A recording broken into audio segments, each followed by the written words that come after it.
Okay.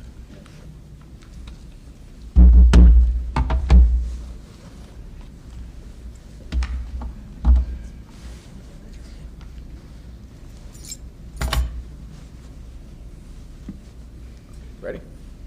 All right. Everybody ready? Good afternoon, and thank you all for being here. We are here to discuss a couple things, but the main thing is the arrest of Sean Davis, C-H-A-U-N, last name Davis.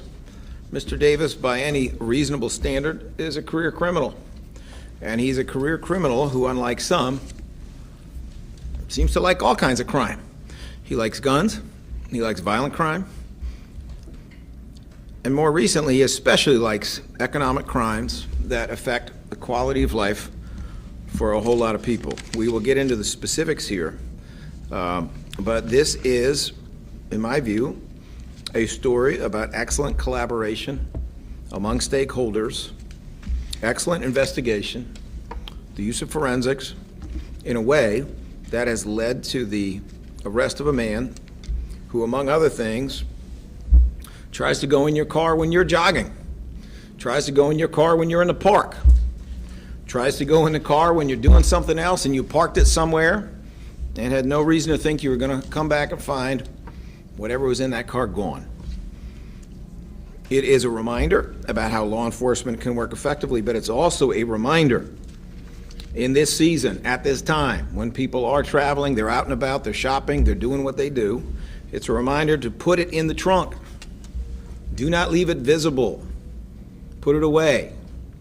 Because Sean Davis caused a lot of mayhem in people's lives when they had a whole lot of stuff they had to fix and they had to replace and never expected that would occur. I do want to begin by acknowledging some of our close allies, colleagues, friends who are here. And we have with us Commissioner Kevin Bethel, First Assistant DA Robert Listenby, Captain Robert McKeever of the PPD Central Detective Division. ADA Bill Fritzy is here. He's the chief of the DAO's Gun Violence Task Force. We have ADA Anna Walters with the Gun Violence Task Force. ADA Patrick Dowdy, which is D-O-U-G-H-T-Y, with our DAO's Carjacking Enforcement Unit, and Marielle Dela Cruz, who is the director of our Victim Services Unit, is here. We will hear from many of these fine people shortly, but let me just give you a little bit more background here. This is a success story. This is a story about what happens when City Council puts resources where they are needed and enables law enforcement to work collaboratively to bring a repeat offender, a career offender really, to justice. In January of 2023, City Council approved and supported several new enforcement initiatives at the DA's office to include the launching of the DAO's Carjacking Enforcement Unit. Since that time, the Carjacking Enforcement Unit, under the leadership of ADA Kim Essick, has been working closely with the Philadelphia Police Department, other local, state, and federal law enforcement agencies to vigorously investigate and prosecute offenders who are involved in carjacking, car theft, drifting activity, and also theft from auto cases. I want to personally thank Philadelphia City Council President Kenyatta Johnson, Majority Leader Catherine Gilmore Richardson, and City Council as a whole for their budgetary support on smart and modern enforcement initiatives which help law enforcement. I won't get into the numbers, but everybody knows that in general the numbers are going in a very positive direction in Philadelphia. I said in general. It will never be good enough, number one, and not everything is going in the right direction, but in general they're going in a very good direction, and they're going in a very good direction at a rate that is higher than other big cities. In fact, at times Philadelphia has led big cities in that regard, and fortunately we've also seen benefits in terms of reductions in carjacking, and we are here today to talk about someone who was prolifically stealing from cars in addition to committing other crimes. Additionally, I want to make sure I thank Mayor Sherelle Parker and her team for continuing to provide budgetary support for the DAO's Carjacking Enforcement Unit and other gun crimes units. This support puts our detectives, prosecutors, victim services units in a position to do really high quality investigations, prosecution, and victim support to those who are impacted by crime. Without further ado, it is my pleasure to call forward in this order, and I'm not going to keep standing up. First, Police Commissioner Kevin Bethel, then Captain Robert McKeever, and then ADA's Fritzie Walters and Dowdy will come up together to offer some words before we go to Q&A. Commissioner Bethel. So, good afternoon, everyone. I'll be very brief. I mean, I think the part of the work, the charge that Mayor gave me and the department when I took over in January 1st, we would look at the city, at all the crime that occurs across the city. Oftentimes we stand before you talking about violence and those individuals who are shooting and the murders, but most importantly, we also have to make sure we're addressing those quality of life issues, those issues that affect the community each and every day. We've had over 10,000 theft from autos so far this year, and we're down over 20%.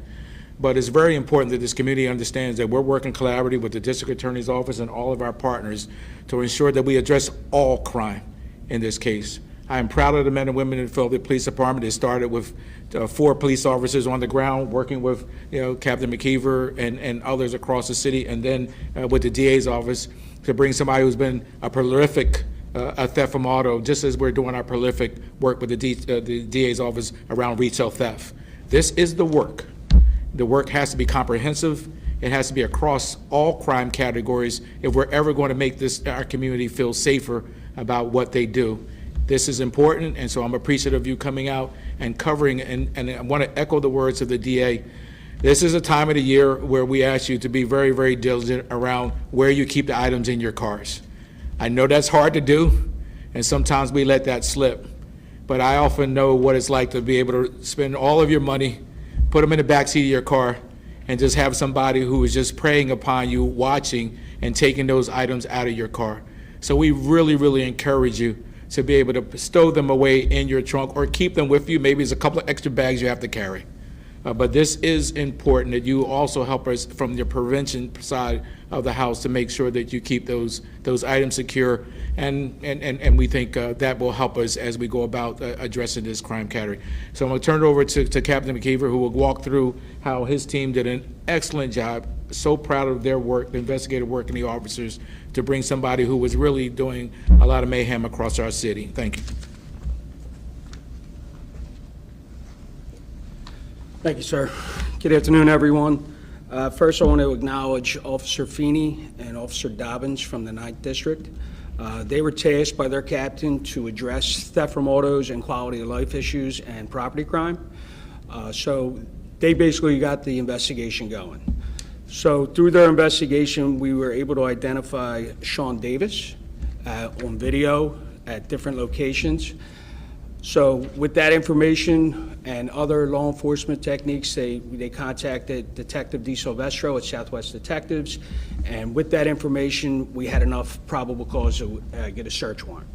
We did a search warrant on his property on Higbee Street, and we recovered numerous items that linked him to so many different theft from autos. Some of the items, one of the items was a land survey equipment that was worth $120,000. If you don't know what you're doing with it, you shouldn't even have it. But based off of that and all the information that we got, we were able to link them to 20 jobs at this point. But this is the early stage of the investigation, and there's going to be more jobs that he's going to be charged with in the future. He was doing this all over the city. It wasn't just one part. The jobs that we cleared so far, 10 of them were in Central, 5 were in Southwest, 2 were in the Northeast, and 3 were in Northwest. We also recovered guns from his house that were actually taken from theft from autos, so that's another message we want to get out to the public. Please do not leave your guns in the car. It's, for some reason, I see probably 3 to 5 reports a week of guns being stolen out of the car. So please don't do that. We're doing our best to, bring violent crime down, and with that, we can keep the guns off the street. I have a long list of items that we recovered, but like I said, this is the early stage of the investigation, and we're going to continue to work hard and, like I said, add more charges.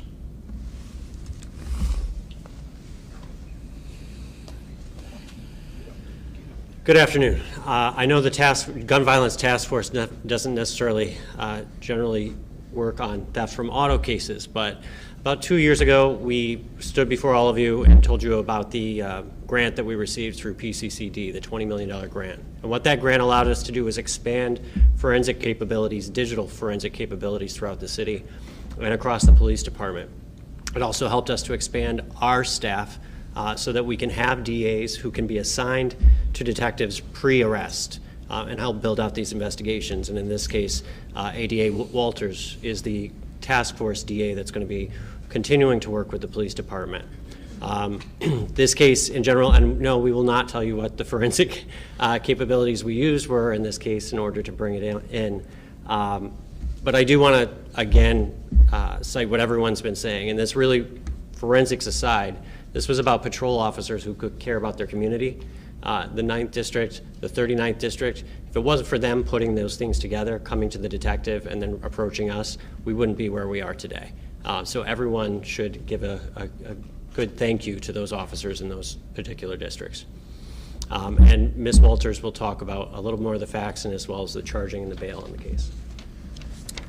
Over the last several months, Sean Davis has repeatedly victimized the city of Philadelphia, and we're pleased that today he's been charged with 2 counts of robbery and 23 thefts, all of those being thefts from auto. Most of these thefts targeted vehicles parked in areas where people are jogging or going outside, generally enjoying the green space in the city of Philadelphia. Oftentimes, those vehicles were damaged in the course of those thefts. Often, Mr. Davis would smash windows or pick locks if necessary. Afterwards, Mr. Davis would then take any valuables he could find in the vehicle. Those often included very high-value items, frequently camera equipment that is at a high value, jewelry, as Captain McKeever mentioned, a firearm in some cases. Mr. Davis also targeted bank and credit cards, which he would subsequently use in local businesses. Frequently, he would buy a number of gift cards, purchasing gift cards until the credit card would decline. Oftentimes, victims in these cases would not even know that their credit card or debit card had been stolen until after Mr. Davis had already maxed out that credit card. So he was moving quickly to make those transactions. In light of Mr. Davis's prolific criminal activity, he's currently being held on a total of $1.25 million in bail. The district attorney's office will continue to investigate Mr. Davis's involvement in these thefts and any other thefts that follow the same modus operandi. We're grateful that this can be a collaborative effort between the police department, our intelligence analysts over at the Gun Violence Task Force, and the carjacking enforcement unit here. And I'll just echo what everyone else has been saying. This has been a very detailed and tedious investigation. Right now, we have about a total of 20 complainants. So over the course of this prosecution, it's going to be about keeping an open line of communication with all of them as we go through the preliminary hearing, add more charges, bring in more complainants. So I'm looking forward to working with our office and making sure we're able to get everyone into court and get a conviction in this case. All right, thank you all for that. And of course, ADA Dowdy is going to lead this prosecution of this particular defendant, and there will be many more developments, including possibly additional charges and certainly quite a few court dates coming. All right, are there any questions? Let me start with Jessica Cartalija. Did I get that right? How are you? Did I mispronounce it? That's all right. Everybody does. What is the right, Yeah. I'm sorry, what is? Cartalia. Cartalia. Did he actually steal any cars? Carjacking task force? Nothing, no. So that doesn't, just is whatever is in the car. Got it. Any other questions? All right. Jaime Becerril. Sir. Hello, good morning.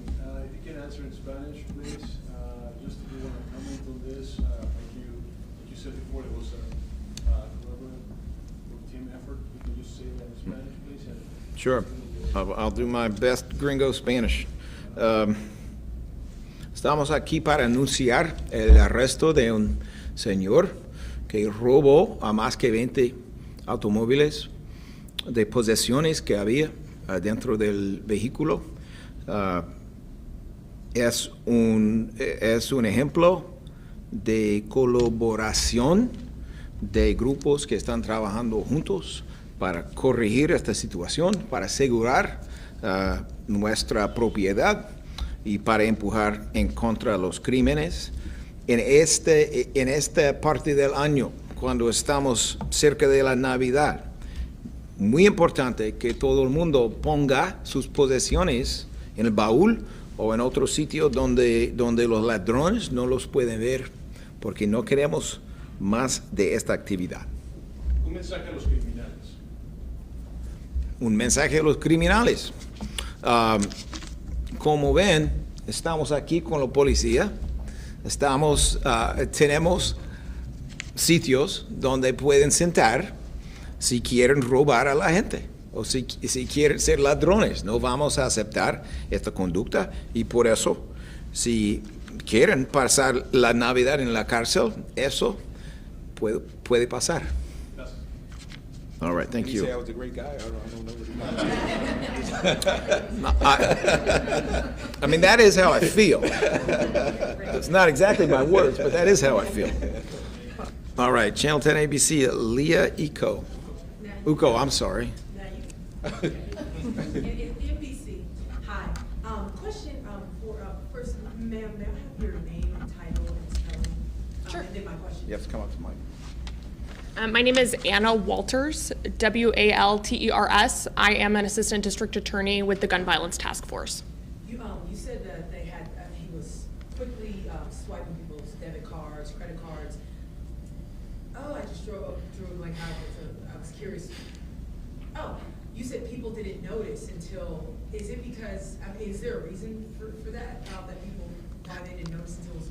He was utilizing these cards rather quickly. So for example, if you are going to Fairmont Park, going on a run, maybe that's 40, 50 minutes that you're away from your vehicle. So he's targeting these vehicles. We don't know the exact timeline, but perhaps they're returning from wherever their activity is, but within that space of time between parking their car and returning to that car, he's already taken the items from the vehicle and has made credit card charges. Wow. So is the advice that people, like, say if you're going for a jog, to carry your debit card and all of that, that would be it? I would advise that you carry anything with you or maybe keep it in your trunk so that it's not clear that it's in the vehicle at all.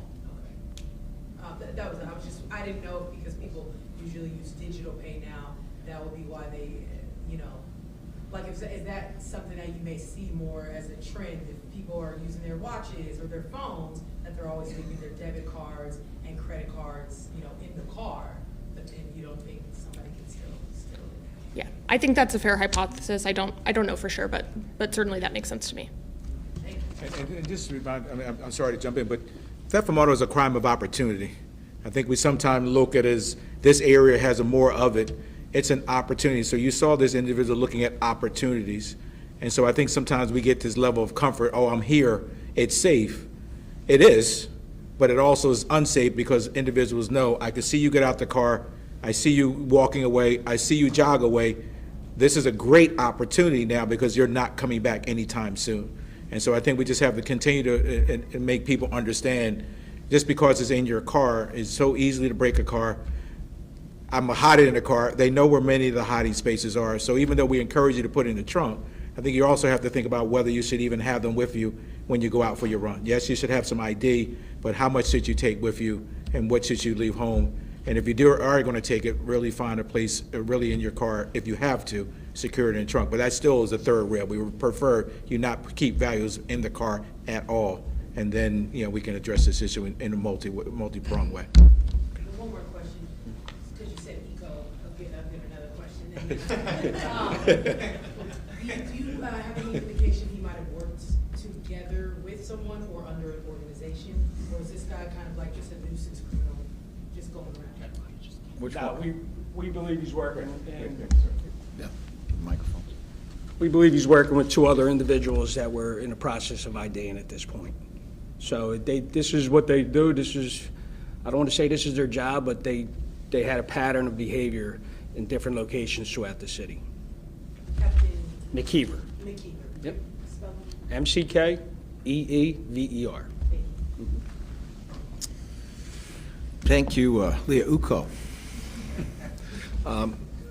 You know, when the commissioner, just to support and add on to what the commissioner said, when you talk about crimes of opportunity, if somebody walks down the street and there's 10 cars parked there, and 2 of them have visible items in them, the ones that are going to have the windows smashed and the glass all over the ground, or otherwise be broken into, are more likely to be the ones with the visible items.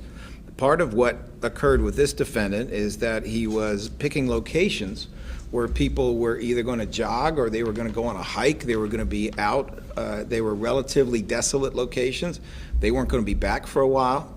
So that's a second issue, is how many witnesses are there, how much visibility is there for the location, and all those are factors that, you know, any Philadelphian should look for in order to try to prevent this activity. All right, Kelly Rule. I apologize if you said this, but did he try to resell any of the items he allegedly stole online, like Facebook Marketplace or anything, and did that result in more charges as well? So right now, we're still looking in if he tried to sell stuff online, but we know he did take stuff to pawn shops. But like I said, the amount of evidence that we recovered from his house, I believe some of the stuff that was in his house is like his choice stuff that he might have wanted to keep or sell on the street. Just one example, there was a ballistic vest from a Cheltenham police officer and some of his equipment that was taken out of his personal vehicle up in Northwest. So that was also recovered at his house. So what he was going to do with that, we're still investigating. And the bail amount is rather high for cases that are those, and I'm assuming that's what you guys asked for, and I'm curious what's your reaction on that. I know in the past there's been frustrations with the bail since then. You know, we are pleased that somebody understood this is not a one-off. This is not a situation where individual justice is mitigating. Individual justice here, given the very long record of this activity, the scope of the activity, the reality that this is a professional criminal, you know, this is the right bail for this person. If he was out tomorrow, he'd be stealing, you know, tomorrow night. That's who he is. All right, let me see. Sherry Stone. I'm wondering, anyone was injured at any point in time? And could you tell me more about, he stole something from a Cheltenham police officer's vehicle? Yeah, there was no injuries. These are all cars that were unattended. Yeah, there was a Cheltenham police officer who I believe lives up in Northwest Division, and it was taken out of his personal vehicle. His raincoat, his goggles, and there was a couple other pieces of his equipment that we recovered inside the property. Was it like a police vehicle or his? No, his personal vehicle, yes.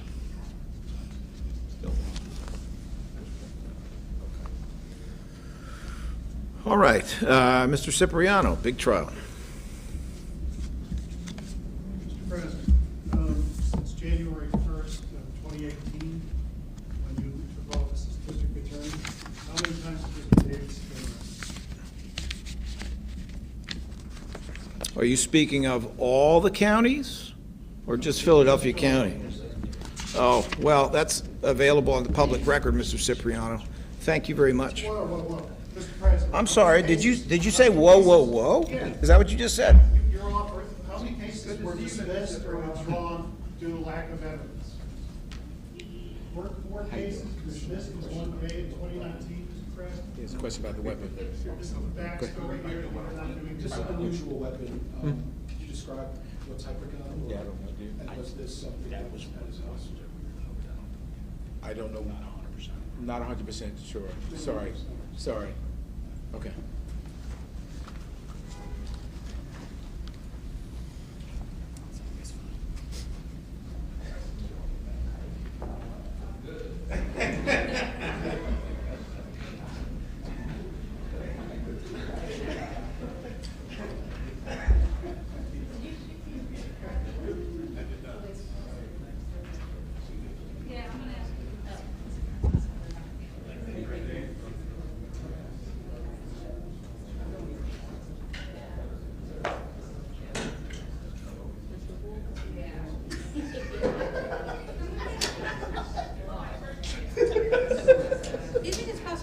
through the pictures that they have just so we can